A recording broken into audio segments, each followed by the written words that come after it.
Alright, good morning mga ka-idol. Ayan, gisa tayo ng munggo at ihalo natin tuyo at saka alokbate. Ayan, lagay na natin. Ayan na yung munggo mga ka-idol.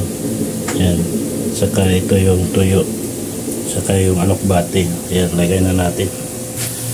Ayan. Alright, malambot yung munggo niya mga ka-idol, kaya madali lang lutuin yan. Ayan, pakuloy lang natin konti bago natin isunod yung ating sahog na tuyo.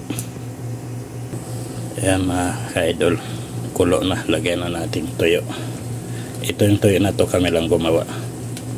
Ayan.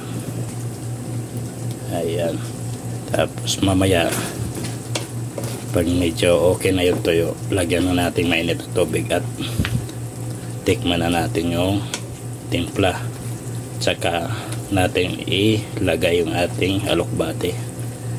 Ayan, tayo ko na lang yan na manuot ng gusto yung tuyo at maluto.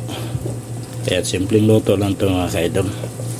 Ito ay para iwas tipid sa gastos. Ito ay masarap naman kahit simpleng luto. Kahit balikan ko kayo mamaya paglagay ko ng mainit na tubig mga ka-idol. Ayan mga ka-idol, maglagay tayo ng konting pampalasa ang ating patis. Ayan, kasi tabang naman yung tuyo na ginawa namin. Ayan, kahit balikan ko kayo mamaya at maglagay tayo ng mainit na tubig. Ayan mga ka-idol, lagyan natin mainit na tubig. Ayan. Ayan, gusto ko sa munggo yung konti lang sabaw. Ayan, antay na lang natin makulo yan at ilagay na natin yung alokbate natin. Ayan mga ka-idol, tikman na natin kung okay na ba yung alat.